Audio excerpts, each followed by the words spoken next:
बिस्मिल्लाहिर्रहमानिर्रहीम। ओके जी, हम लोग बेसिक जो था डिजिटल सिस्टम्स के बारे में, या बेसिक आइडिया कि एक बाइनरी सिस्टम में डाटा स्टोर कैसे होता है, और डेफिनेटली वो बाइनरी में स्टोर होता है। तो डाटा के साथ साथ अब हम क्योंकि प्रोग्रामिंग की तरफ जा रहे हैं, तो प्रोग्रामिंग में तो हम कोड लिखते हैं, और कोड को जब कंपाइल करते हैं तो जो उसकी आउटपुट है वो सॉफ्टवेयर होता है। और जब बात सॉफ्टवेयर की होगी तो बात डाटा की भी होगी, और ये दोनों चीज़ें इंटीग्रेटेड हैं, कपल्ड हैं प्रोग्रामिंग के कॉन्सेप्ट में कहीं पर भी। बल्कि डाटा साइंस तो एक पूरी डिग्री लॉन्च हो गई है जिसको हम डाटा साइंस कहते हैं। और इसके अलावा जो मशीन लर्निंग है या जो आर्टिफिशियल इंटेलिजेंस है, it's all about data, huge data. और उसकी बेस पे आप अपनी एप्लीकेशन लिखते हैं जिस डाटा को आप प्रोसेस करते हैं। डाटा इतना कम्प्लेक्स फॉर्मेट में अब होता है, तो जब भी कंप्यूटर में बात किसी एप्लीकेशन या सॉफ्टवेयर की होगी या प्रोग्रामिंग की होगी तो साथ डाटा की भी होगी। Data is like image. अब इमेज जो है ये डाटा है, लेकिन इमेज को ओपन करने के लिए, व्यू करने के लिए, एडिट करने के लिए हमारे पास सॉफ्टवेयर होते हैं, लाइक पेंट शॉप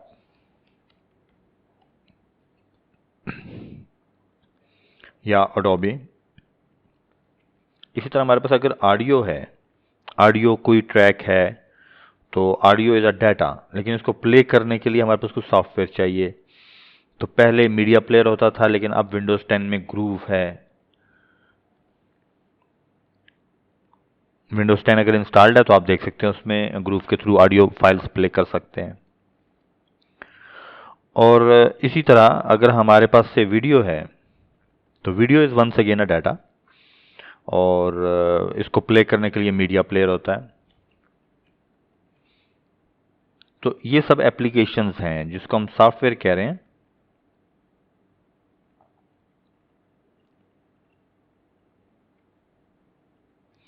जिसको हम सॉफ्टवेयर कह रहे हैं, ये सब एप्लीकेशंस हैं, और साथ इसके कुछ ना कुछ डाटा होता है। फॉर एग्जांपल अगर हम कोई डॉक्यूमेंट है, तो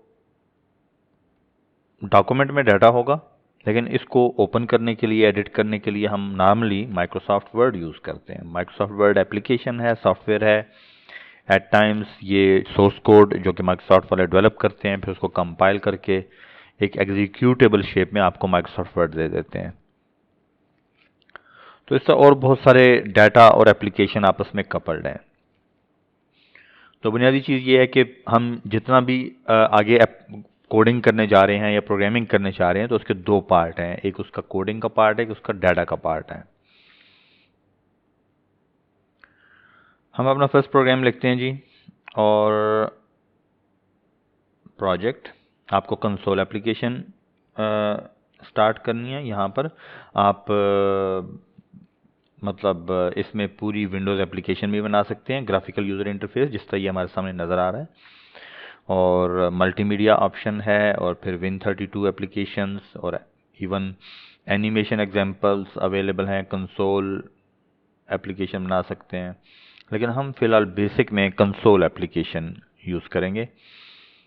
हम इसको कोई नाम दे देते हैं। मैं अपने इनको सीक्वेंस में रखूँगा FA20-01-हेलो वर्ल्ड। ठीक है, आप भी इनका सीक्वेंस कोशिश करें कि ऐसा रखें कि आपको अपने सारे प्रोजेक्ट्स जितने भी कोड हैं वो सारे के सारे एक जगह पड़े हुए मिलें। इसको आप साथ कॉपी कर लें। ओके, और अब ये देखें,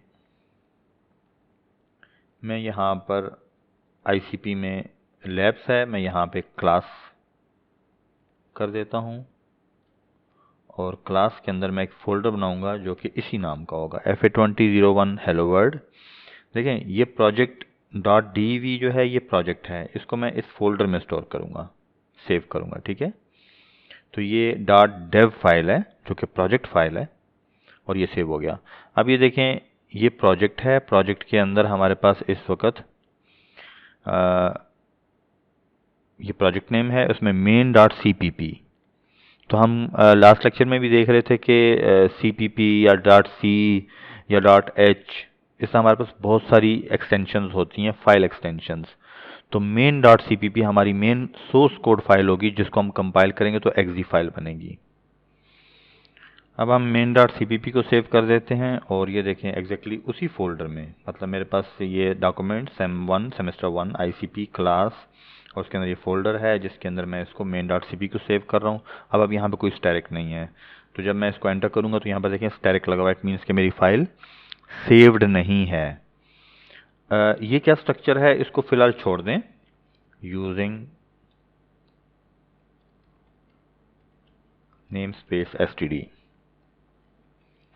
ये वो स्ट्रक्चर है जो पहले से क्रिएट हो जाता है। आप इसमें एक एक्स्ट्रा चीज़ ये एंटर कर दें, using space name space space std और सेमीकोलन। ये सारी चीज़ें इंपॉर्टेंट हैं कोडिंग में। With the passage of time it's all about practice. हम पहले भी बात कर चुके कि प्रोग्रामिंग जो है ये लैंग्वेज है, इट्स अ लैंग्वेज कि हम इसके ज़रिए कंप्यूटर से बातें करते हैं। और आप वो टाइम और वो इंस्टेंस याद नहीं कर सकते या रिकॉल नहीं कर सकते जब आपने अपनी लाइफ में पहला सेंटेंस बोला था। वो सेंटेंस, उसके वर्ड्स वो बिल्कुल परफेक्ट था, आपके बड़ों को, आपके मदर को, आपके फादर को वो सेंटेंस समझ आया था, लेकिन आप वो इंस्टेंस कॉल नहीं कर सकते, रिकॉल नहीं कर सकते। कितनी अजीब बात है ये।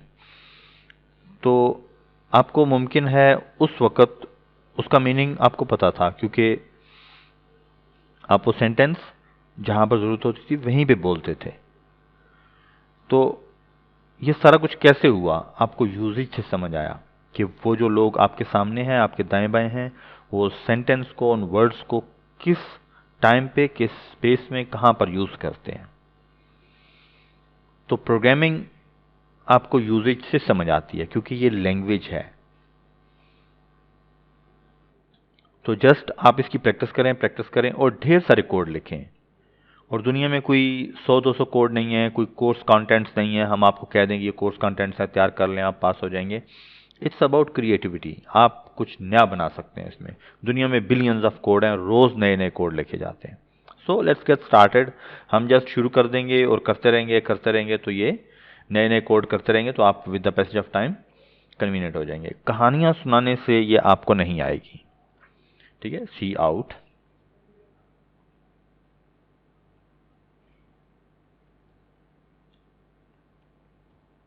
Hello world semicolon. अभी देखिए मेरा 1 लाइन का कोड है, इसमें मैं कंप्यूटर से कह रहा हूँ कि ये जो टेक्स्ट है हेलो वर्ल्ड जो कि कोट अनकोट लिखा हुआ है, इसको कंप्यूटर की स्क्रीन पे प्रिंट कर दो।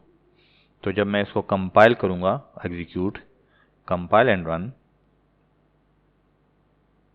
ये देखें हेलो वर्ल्ड लिखा आ गया।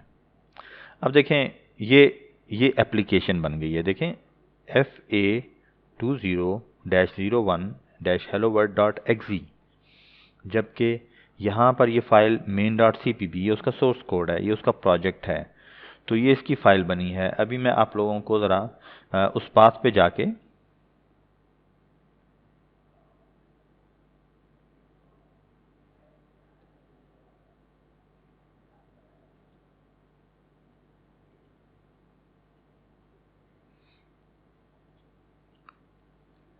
ओके जी, ये देखें कमांड प्रॉम्प्ट खोलें।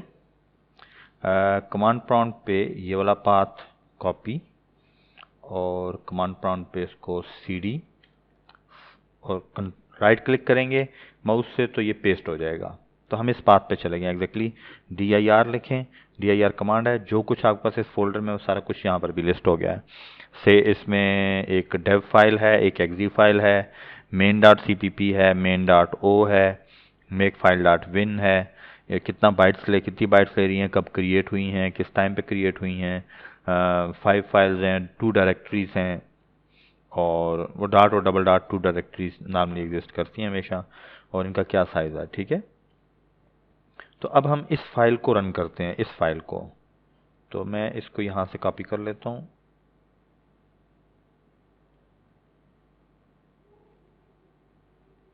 और पेस्ट कर देता हूँ। exe फाइल को रन करने के लिए कोई कमांड नहीं है, ये इटसेल्फ एक कमांड है। exe फाइल एग्जीक्यूटेबल है। ये देखें हेलो वर्ल्ड प्रिंट हो गया। अब आप इस exe फाइल को किसी और पीसी पे ले जाएं, वहां पे जाके सिंपली सा कमांड प्रॉम्प्ट पे इसको रन करें, ये एग्जैक्टली सा हेलो वर्ल्ड प्रिंट कर देगा। क्योंकि ये एप्लीकेशन है, कंपाइल होके ये एग्जीक्यूटेबल बन गई है, किसी भी विंडो एनवायरनमेंट में ये एग्जीक्यूट हो जाएगी।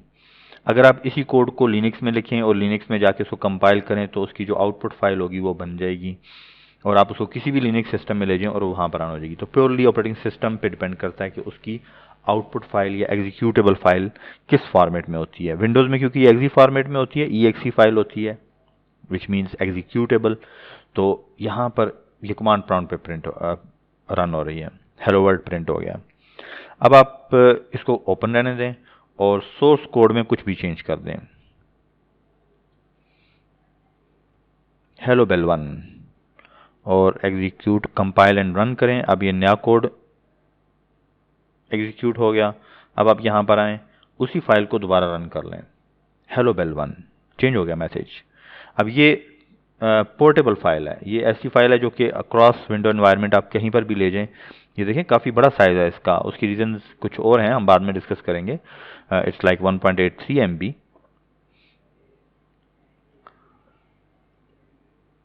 सो हम थोड़ा सा और आगे चलते हैं।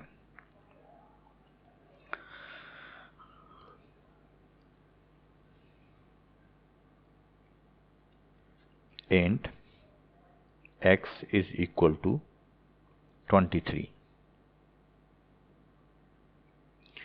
14 1947,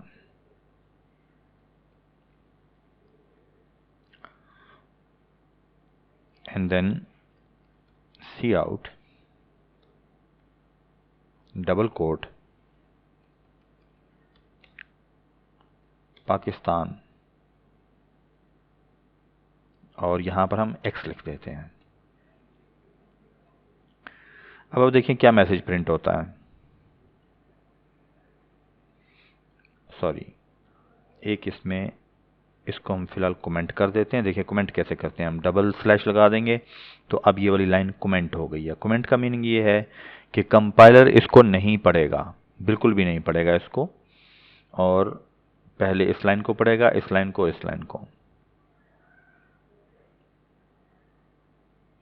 पाकिस्तान 1947।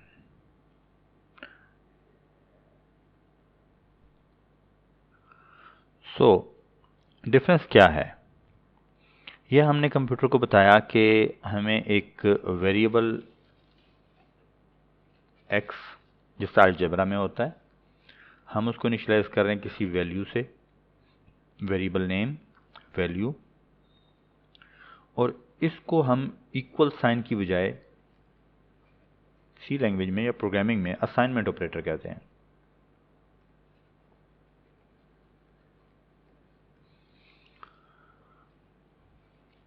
हम ये वैल्यू इस वेरिएबल को असाइन कर रहे हैं, और इस वेरिएबल की जो टाइप है वो इंटीजर है, क्योंकि देखें डाटा तो फ्लोटिंग पॉइंट नंबर भी हो सकते हैं, 2.3, 3.14 जिसका पाई की वैल्यू होती है।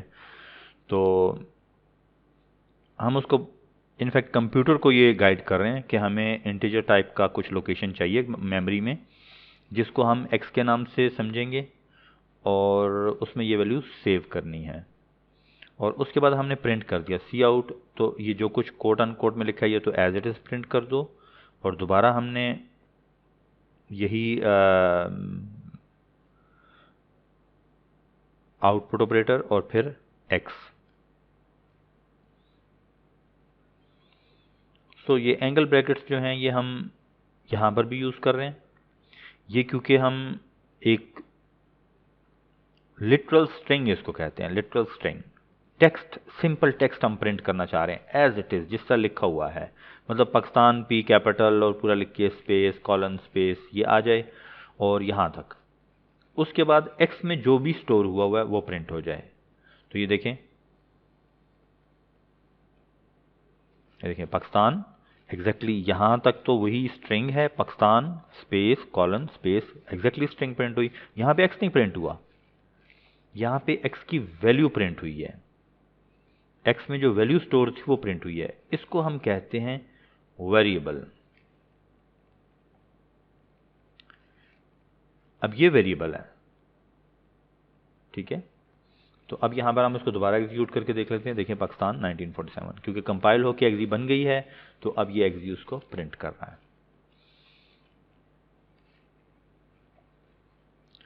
सो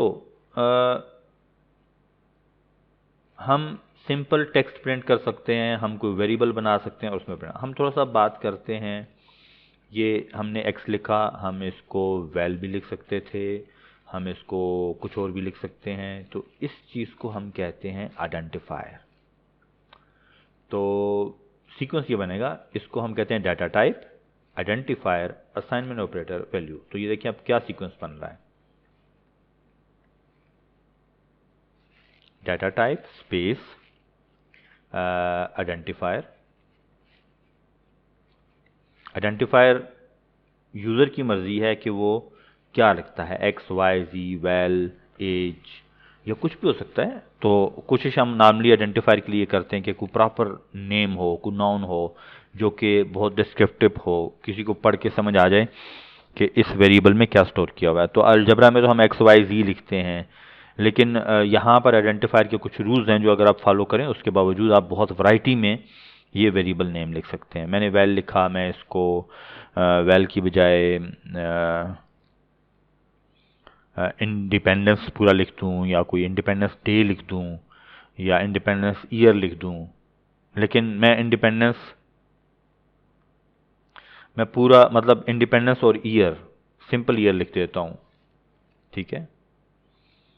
तो अगर इंडिपेंडेंस ईयर लिखना हो तो कैसे लिखना होगा, इसके रूल्स हैं। तो डाटा टाइप, मैं इसमें स्पेस नहीं देता, data type space identifier space assignment operator and then space value, कोई भी वैल्यू, देन सेमीकोलन। तो ये चार चीज़ें हैं, लेकिन ज़रूरी नहीं है कि चारों हों। आप यूँ भी कर सकते हैं, इसको इनिशियलाइज ना करें, सिंपल वेरिएबल डिक्लेयर कर दें, डाटा टाइप और आइडेंटिफायर दे दें, असाइनमेंट ऑपरेटर और वैल्यू छोड़ दें। असाइनमेंट ऑपरेटर की जगह मैं इक्वली लगा देता हूँ ताकि ये ज़्यादा बेहतर समझ आए। Data type identifier equal value, ये स्टैंडर्ड फॉर्मेट है और हमेशा ऐसे लिखना है। आपके पास ये ऑप्शनल है कि आप ये चीज़ अभी ना लिखें और दूसरी तीसरी लाइन में जाके इसको कर दें, यहाँ पर इसको यूँ लिख दें, इंट डेट ऑफ बर्थ, और यहाँ पर छोड़ दूँ मैं इसको, और फिर यहाँ पे date of birth is equal to 1990।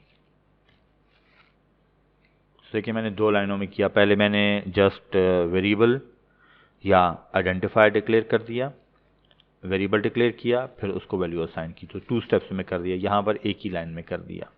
तो असाइनमेंट ऑपरेटर यूज़ किया यहाँ पे। सो हम थोड़ा सा डाटा टाइप और आइडेंटिफायर के बारे में डिस्कशन करते हैं अभी फ़िलहाल। और कोड सिर्फ यही है जिसको आपने टेस्ट करना है अपने पास, और जस्ट एक हेलो वर्ल्ड प्रोग्राम लिखना है जिसमें एक स्ट्रिंग प्रिंट करनी है या कुछ एक डाटा इनिशियलाइज करके और उस डाटा के साथ स्ट्रिंग और डाटा जो वेरिएबल है वो प्रिंट करना है, ठीक है। तो ये कोड इतना ही है। तो ये क्योंकि हम कंप्यूटर से बातें कर रहे हैं, आप जितनी प्रैक्टिस करेंगे तो आपको इतना अच्छा समझ आ जाएगा ये। सो जी, आइडेंटिफायर के रूल्स हैं जो कि यहाँ बहुत डिटेल में लिखे हुए हैं, और मैं इनको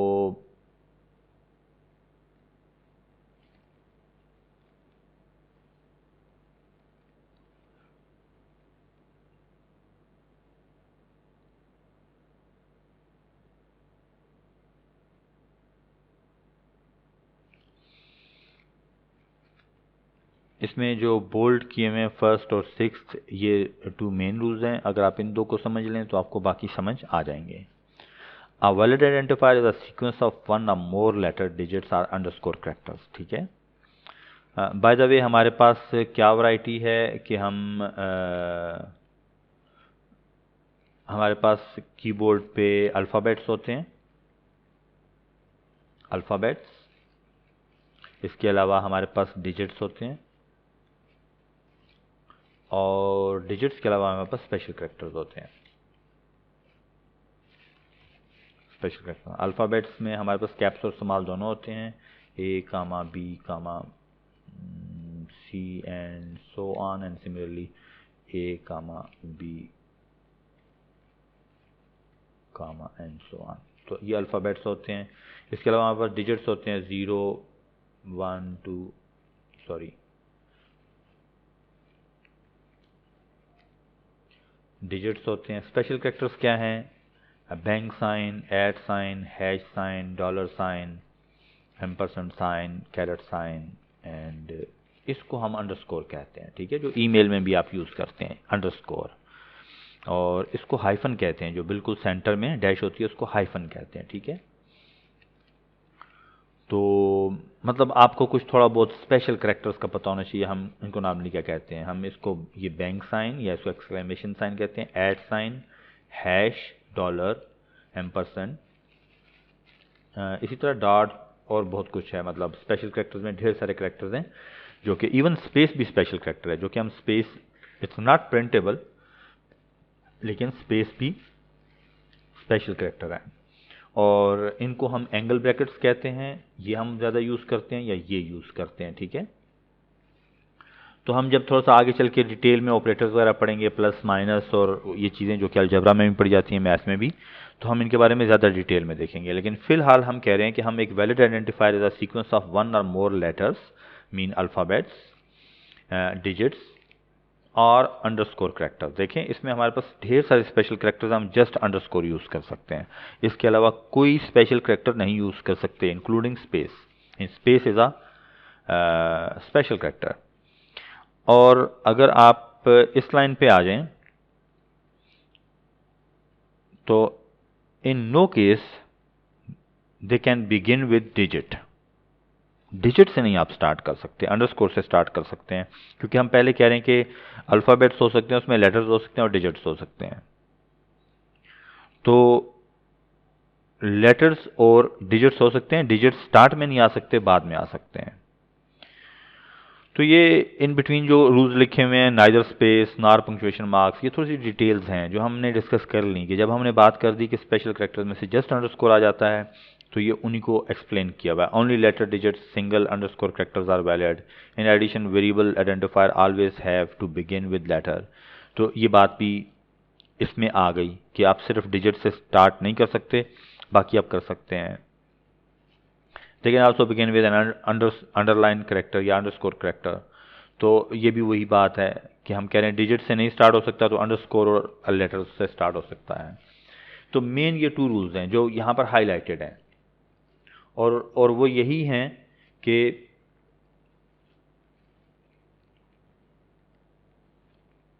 नंबर 1 आप उसमें लेटर्स, नंबर्स, डिजिट्स और अंडरस्कोर यूज़ कर सकते हैं, ये फर्स्ट रूल है। नंबर 2 रूल है कि आप उसको डिजिट से स्टार्ट नहीं कर सकते। ये 2 रूल्स हैं, अगर आप इनको कंबाइन करें तो ये सारे रूल्स वही एलेबरेटेड फॉर्मेट है उनका, ठीक है जी। अच्छा, नेक्स्ट कीवर्ड्स। सी लैंग्वेज में ये टोटल कीवर्ड्स हैं, ASM, ऑटो, बूल, ब्रेक। जिस तरह आप उर्दू ज़बान बोलते हैं या आप इंग्लिश बोलते हैं या पंजाबी या पश्तो बोलते हैं, तो उसमें सैकड़ों अल्फाज हैं, हंड्रेड्स थाउजेंड्स ऑफ वर्ड्स हैं जो कि आपको याद हैं, उनका सीक्वेंस भी याद है। सी लैंग्वेज में ये टोटल कीवर्ड्स हैं। इसके अलावा कुछ प्री प्रोसेसर्स हैं जो कि हम with the passage of time पढ़ते रहेंगे, लेकिन मतलब मैक्रोज और प्री प्रोसेसर्स वगैरह हैं, वो कुछ ज़्यादा नहीं है, लेकिन मेनली ये कीवर्ड्स हैं। इन कीवर्ड्स में भी जो ग्रीन हैं, जो हाईलाइटेड हैं ग्रीन कलर में, ये कीवर्ड्स हैं जो हम यूज़ कर रहे होंगे। अगर आपको ये जो ग्रीन में है, अगर ये कीवर्ड आ जाएं यूज़ करने, तो इट मीन्स कि आपको प्रोग्रामिंग लैंग्वेज आ गई है। इसके बाद जो है वो ऑब्जेक्ट ओरिएंटेड का कॉन्सेप्ट यूज़ होता है, और ऑब्जेक्ट ओरिएंटेड इज़ अबाउट, जो कि आप सेकेंड सेमेस्टर में कोर्स पढ़ते हैं, दैट इज़ लाइक मतलब मोर जो प्रैक्टिकल प्रोग्रामिंग होती है, या प्रैक्टिकल के अलावा हम एक वर्ड यूज़ कर सकते हैं जिसको हम कहते हैं मॉड्यूलर प्रोग्रामिंग। कि अगर हम इन कीवर्ड से जो सामने लिखे हुए हैं, अगर हम उनसे प्रोग्रामिंग करें तो हमारे कोड्स बहुत बड़े बड़े हो जाएंगे। मतलब एक छोटा सा टास्क करने के लिए बहुत बड़ा कोड लिखना पड़ेगा। लेकिन ऑब्जेक्ट ओरिएंटेड प्रोग्रामिंग में वही कोड हम कोड रीयूजेबिलिटी और इस तरह के कॉन्सेप्ट्स यूज़ करके हम उसी कोड को बहुत शार्ट कर देते हैं, बहुत छोटे साइज़ में, बहुत थोड़े सोर्स कोड में हम बड़ा टास्क अचीव कर लेते हैं।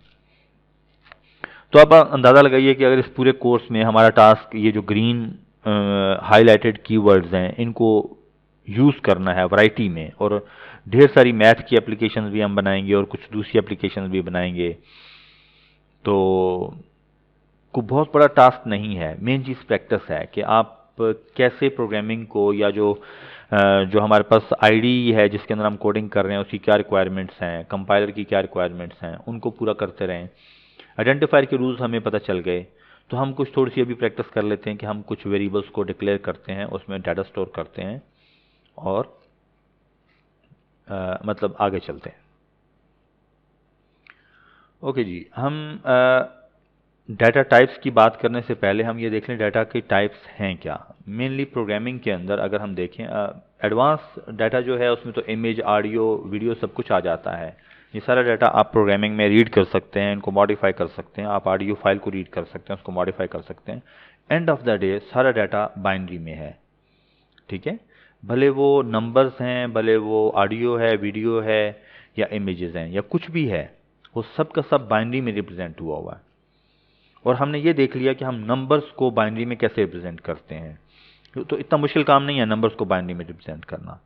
तो देखा जाए तो ये सारे का सारा इतनी वैरायटी का डाटा नहीं है। हम कह रहे हैं वीडियो, ऑडियो, इमेजेस, टेक्स्ट, तो बहुत वैरायटी नहीं है। असल में डाटा के तीन ही बेसिक शेप्स हैं। Number one is text.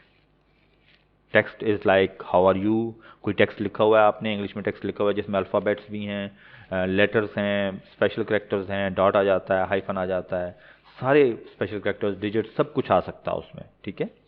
Text है। इसके अलावा हमारे पास न्यूमेरिक डाटा है।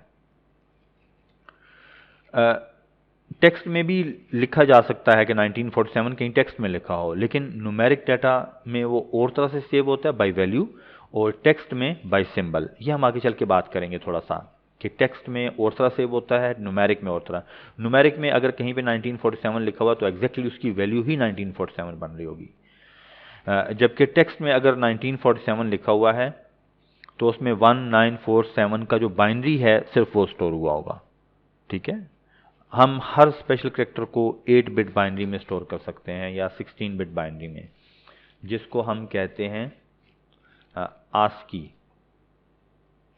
ये किसका एब्रीवेशन है? American standard for coded information interchange या कुछ इस तरह है, आप इसको देख लें। जितने आपके कीबोर्ड के ऊपर इस वक्त पंच कीज हैं, comma, space, slash, forward slash, back slash, question mark, arrow, इन सब का आस्की है। एक 8 बिट का प्री डिफाइंड कोड है। ए का भी एक कोड है, बी का भी, कैपिटल ए का अलग है, स्मॉल ए का अलग है, तो सारे को हम आस्की टेबल कहते हैं। ये मैंने पेस्ट कर दिया यहाँ पर आस्की टेबल, ठीक है, जिसमें देखें स्पेस का आस्की जो है वो 32 है, या हैग्स में भी लिखा हुआ है 20 हैग्स, इसी को आप बाइनरी में कन्वर्ट कर लें। बैंक साइन या एक्सक्लेमेशन का 33 है, डबल कोट का 34 है, हैश का 35 है, एंड सो ऑन। ज़ीरो का 48 है। अब देखें क्या फ़र्क है, ज़ीरो को एज अ वैल्यू स्टोर करना कि इसकी एग्जैक्टली ज़ीरो की बाइनरी पड़ी हो, और ज़ीरो को एज अ सिंबल सेव करना तो उसकी जगह 48 पड़ा होगा। एंड इसी तरह 6 का एज अ वैल्यू स्टोर करना, तो 6 को आप बाइनरी में कन्वर्ट कर लें, आई थिंक 110 बनता है, 110, लेकिन एज अ सिंबल सेव करना 54 बनेगा डेसिमल में, और 36 हेक्स बनेगा हेक्साडेसिमल में, एंड सो ऑन। फिर कैपिटल लेटर्स के अलग हैं, फिर स्मॉल लेटर्स के अलग हैं, फिर कर्ली ब्रैकेट, ब्रेसेस सब के अलग हैं, फिर बैक स्पेस का अलग है, और इस तरह और बहुत सारे नॉन प्रिंटेबल कीज़ हैं। इसकी एक्सटेंशन भी अवेलेबल है जो 16 बिट में आस्की स्टोर करते हैं, क्योंकि उसके बाद बहुत सारी लैंग्वेजेस आई बीच में, और उन लैंग्वेजेस को रिप्रेजेंट करने के लिए हमारे पास अब 16 बिट के आस्कीज़ का वर्जन भी है। तो टेक्स्ट जब भी हम स्टोर करेंगे, से मुझे लिखना हाउ आर यू, तो हाउ आर यू में एच का आस्की पहले आएगा, कैपिटल एच का आस्की, और ओ का आस्की, स्मॉल ओ का, ठीक है, आर का आस्की, HOW मतलब स्पेस का आस्की, एंड सो ऑन। एक पूरी स्ट्रीम होगी डाटा की जिसमें टेक्स्ट को हम आस्की में स्टोर कर सकते हैं, आस्की कोड्स के थ्रू। और आस्की क्या है? वो बाइनरी नंबर है, इक्विवेलेंट है किसी सिंबल का। Numeric data by value store होता है और इसकी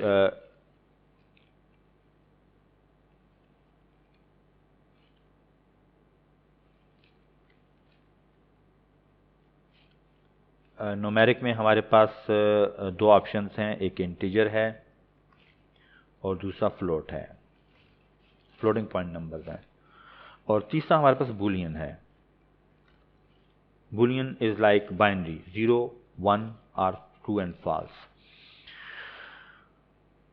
टेक्स्ट हो गया, न्यूमेरिक हो गया और बूलियन हो गया। अब आप देखिए, हम जो बात कर रहे थे ऑडियो की, इमेज की, वीडियो की, तो वो सब के सब जो हैं मोस्टली इंटीजर या फ्लोट, बहुत कम फ्लोट यूज होता है, मोस्टली इंटीजर। तो हर कलर को हम किसी इंटीजर से रिप्रेजेंट कर सकते हैं, पिक्सल कलर को। इस तरह ऑडियो की जो वॉइस होती है, वॉइस का जो एम्पलीट्यूड है किसी सर्टन टाइम के ऊपर, उसको हम किसी इंटीजर वैल्यू से, जिसका इक्विवेलेंट बाइनरी इनफैक्ट कंप्यूटर में स्टोर होगा। और वीडियो जो है वो इनफैक्ट ऑडियो और इमेज का कॉम्बिनेशन है। तो आगे आप देख लें कि ये प्योरली नंबर गेम है कि आप नंबर्स को कैसे स्टोर करते हैं, जो कि हम देख चुके हुए हैं, इंटीजर्स को और फ्लोट को कैसे स्टोर करते हैं। अब बात रह गई है कि वो डाटा अगर ह्यूज होगा तो वो कैसे स्टोर होगा, अगर वो डाटा इमेज का होगा जो कि 2 डायरेक्शंस में पिक्सल कलर्स होते हैं तो वो कैसे स्टोर होगा, ये आगे की बातें हैं। लेकिन फ़िलहाल हमें सिंपल न्यूमेरिक डाटा जिसमें इंटीजर और फ्लोट हो सकते हैं उसको देखना है। अब इंटीजर में हमारे पास एक इंट फॉर्मेट है, शार्ट से शुरू करते हैं। करेक्टर 8 बिट का होता है, 1 बाइट का। इसके अलावा हमारे पास, बल्कि यहीं से हम देखते जाते हैं, करेक्टर है, शार्ट इंट है, लॉन्ग इंट है। तो ये सारे के सारे इंटीजर फॉर्मेट हैं, ठीक है। इसके अलावा बूल है, बूल जो है ये हमारे पास बूलियन, तो ये यस, नो, ट्रू, फॉल्स और 0 1 की शेप में ये डाटा होगा। इसके अलावा फ्लोट और लॉन्ग डबल हैं जो कि फ्लोट में आ जाते हैं, फ्लोटिंग पॉइंट नंबर्स में आ जाते हैं। तो अगर देखा जाए तो ये करेक्टर में हम टेक्स्ट भी स्टोर कर सकते हैं बाय द वे, ठीक है। सिंपल एक आस्की स्टोर कर सकते हैं। ये अभी हम देख लेते हैं, एक प्रैक्टिस करके एक छोटा सा कोड लिख लेते हैं। सो डाटा मेनली उसकी 3 टाइप्स हैं, text, numeric and Boolean. Numeric की आगे फर्दर टाइप्स हैं और उसके लिए ये कीवर्ड्स हैं। आपको हमेशा CHAR यूज़ करना होगा, या शॉर्ट इंट या सिंपल शॉर्ट लिखना होगा, इंट लिखना होगा, लॉन्ग इंट या सिंपल लॉन्ग लिखना होगा, दोनों ऑप्शन है। बूल लिखना होगा बूलियन के लिए, फ्लोट डबल और लॉन्ग डबल, यही ऑप्शन है। करेक्टर जो वाइट करेक्टर है 16 बिट का, 2 और 4 बाइट का, वो फिलहाल हम डिस्कस नहीं कर रहे हैं, ठीक है। तो ये डाटा से रिलेटेड बात थी कि हम डाटा को स्टोर कैसे करते हैं। अब हम एक थोड़ा सा छोटा सा कोड लिख के ट्राई कर लेते हैं कि जिसमें हम सिंपल, पहले हमने इंट डिक्लेयर किया था, अब हम कुछ थोड़े से डिफरेंट टाइप्स को भी डिक्लेयर कर लेते हैं।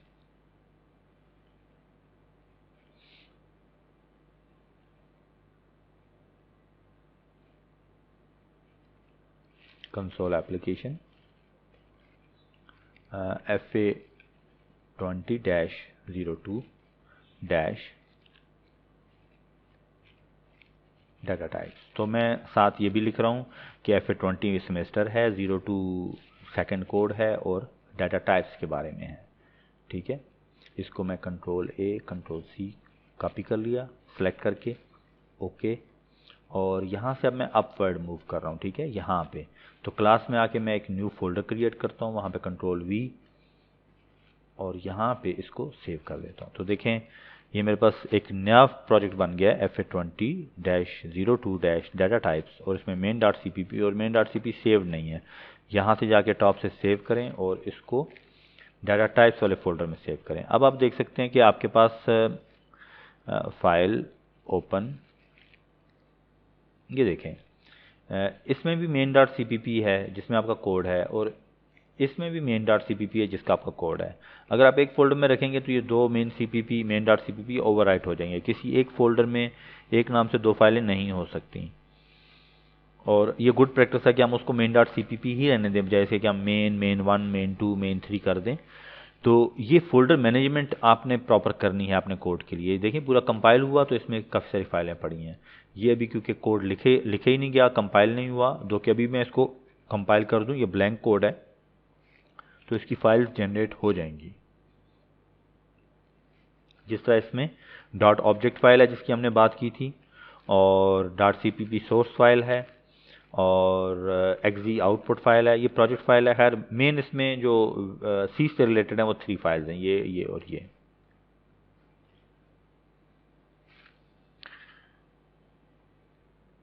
हम क्विकली कुछ डाटा टाइप्स की बात करते हैं। Int val is equal to 23, float val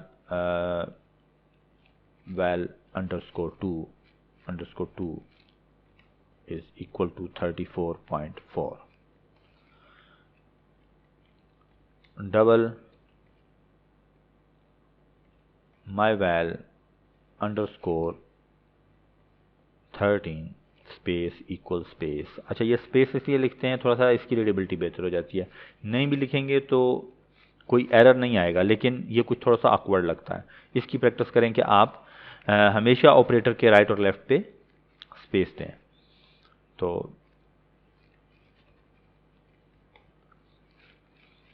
character, और हम इसको से letter is equal to single quote में आप लिखते हैं ए, ठीक है, सिंगल कोट में करेक्टर नाम सिंगल कोट में 4, ठीक है। इसी तरह करेक्टर val 2, देखें 2 से आगे एंड पे आ सकता है, शुरू में नहीं आ सकता, 4, ठीक है। मैं इसी 2 को स्टार्ट में लिखता हूँ, फिर देखता हूँ क्या होता है। पहले हम val 2 लिखते हैं और इसको कंपाइल करते हैं, एग्जीक्यूट कंपाइल एंड रन। तो ये कंपाइल हो गया है, हमने कुछ प्रिंट नहीं किया लेकिन ये कंपाइल हो गया, इसने कोई एरर नहीं दिया। लेकिन अगर मैं इसको 2 val लिखूं, 2 val, तो ये एरर आ गया। एरर पढ़ें, expected unqualified ID before numeric constant, ठीक है। ये एरर्स को पढ़ें और इनको समझने की कोशिश करें। विद पैसेज ऑफ टाइम आप जितने वैरायटी के एरर्स पढ़ लेंगे आपको समझ आ जाएगी, ठीक है। तो इसको val 2 लिख सकते हैं, 2 val नहीं लिख सकते, क्योंकि इवन आप शुरू में अंडरस्कोर भी लगा सकते हैं, वैलिड है, कोई इशू नहीं है। लेकिन शुरू में डिजिट नहीं आ सकता। तो ये देखें सारे आइडेंटिफायर हैं, val underscore 2, myval underscore 3, let और num val 2। कुछ थोड़ा सा हम प्रिंटिंग करके देख लेते हैं। सी आउट लेटर, फिर डबल ब्रैकेट, एक वक्त में एक वेरिएबल यहाँ पर आ सकता है, और एंगल ब्रैकेट्स दोबारा यूज़ करनी होगी। से नम लिखना चाहता हूँ मैं, नम सेमीकॉलन, और सेमीकॉलन, हर लाइन सेमीकॉलन से टर्मिनेट हो रही है। सेमीकॉलन सेमीकॉलन अगर आप नहीं लगाएंगे कहीं पे तो एरर देगा। सेमीकॉलन नहीं लगाएं, रन करके देख लें, कंपाइल एंड रन। तो ये रेड कलर से नहीं घबराएं, मरून कलर से देखें, सेमीकॉलन एक्सपेक्टेड, तो वो यहाँ पे बता रहा है लेकिन असल में यहाँ पर मिसिंग है। इसी तरह मैं यहाँ पे num2 लिख दूँ। अब num2 कोई वेरिएबल डिक्लेयर्ड नहीं है, कंपाइल, तो ये देखें एरर आ गया, num2 was not declared in this scope.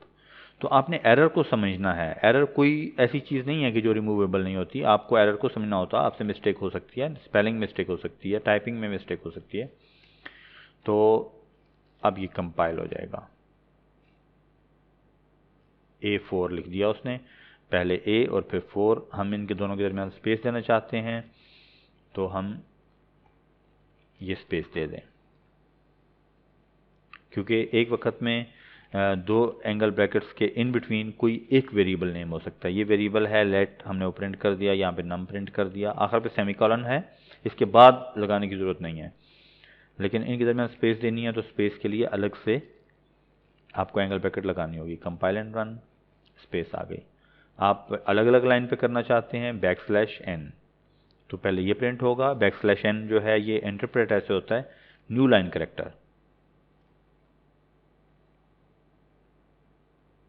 तो एक A और न्यू लाइन पे 4 आ गया।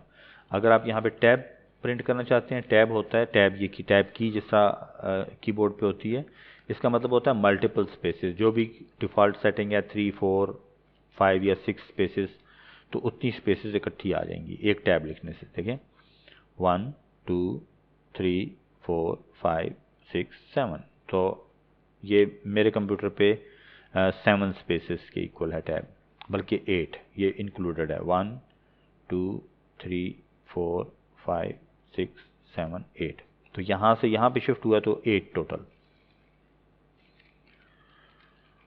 इसको ये काफ़ी लेंथी हो गया, इसको यहाँ पे स्टॉप करते हैं। हम नेक्स्ट लेक्चर में इंशाल्लाह प्रॉपरली डाटा टाइप्स को ज़्यादा डिटेल में डिस्कस करेंगे और आगे नेक्स्ट टॉपिक ऑपरेटर्स की तरफ जाएंगे। अल्लाह हाफ़िज़।